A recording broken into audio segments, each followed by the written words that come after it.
Example 1. Now consider an aluminum, a full PN diode. So we have aluminum on one side, N-type silicon, P-type silicon, and palladium on the right side. And that it's under bias. First thing we do is we draw all our pins because we have different types of materials. So we have a combination of a heterojunction and a homojunction. So at the heterojunction interface, we draw our pins. We have our work function here, 4.25 away from our flat energy vacuum levels. Draw our energy vacuum level flat. Then we draw our EC and our EV based off our silicon electron affinity and band gap. And then on the palladium side, we draw the same pins on this side. And this time, the work function is going to be 5.6. So we draw that down here.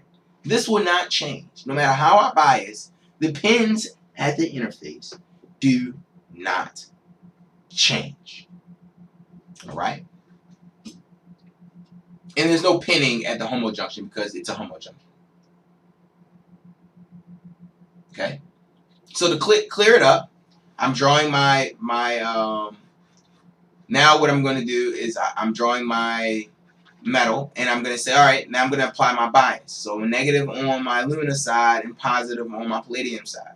Now, I picked that because I happen to know that's the way it wants to be biased. Because aluminum's already electronegative and palladium's already electropositives relative to one another, that's the way I prefer to be biased. There's nothing stopping you from biasing the other way. You can bias it the other way. Just remember that no matter how you change your Fermi energy levels based off the bias, that the pins at the interface do not change.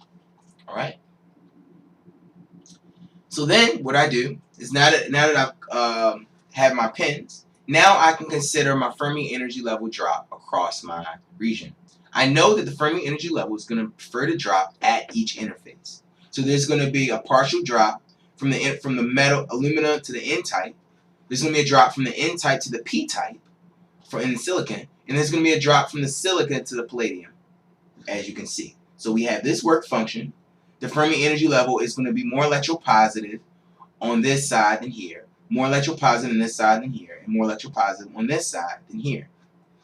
Alright? Now I'm going to draw my flat band regions for my silicon.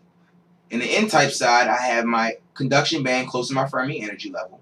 And for the P-type side, I have my valence band close to the Fermi energy level, as you can see.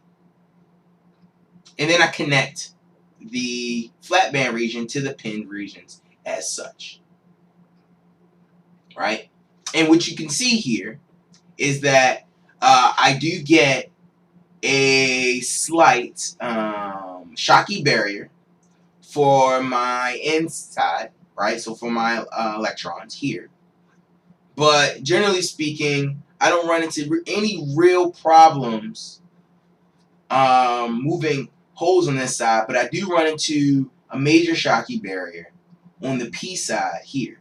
So whenever I'm trying to get going from my silicon into this side, it'd be a major Schottky barrier. But at this bias level, I'm good to go, right? Because my holes will want to go from here to there, right? No barrier. Flow, and then onto here. Again, no barrier. And my electrons want to go from here. There's a small barrier. Flow, and then from here where there's pretty much no barrier because of how big an energy drop it can take. Alright? So, relatively speaking, this should have no problem moving in forward bias.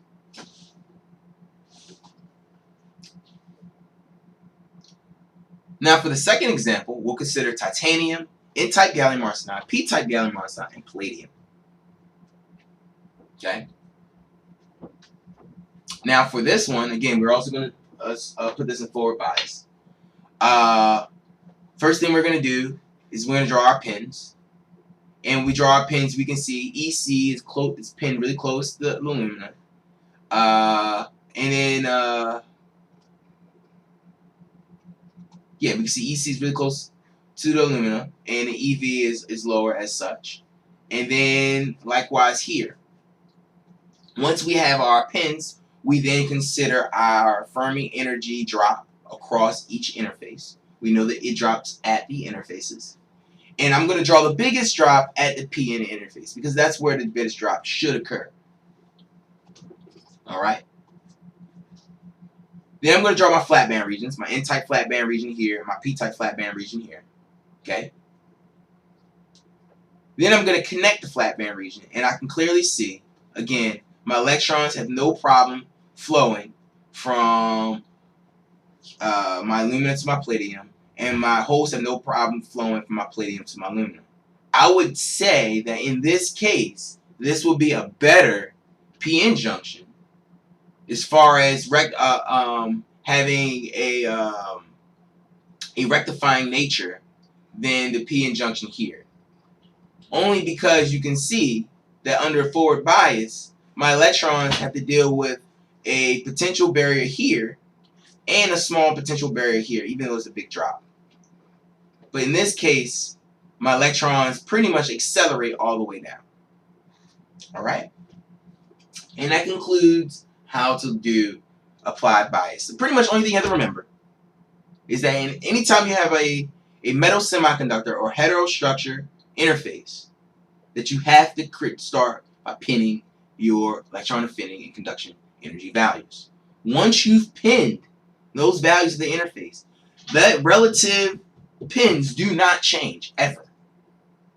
And then the second step is to note that the potential drops prefer to happen at the interface and to adjust your Fermi energy accordingly.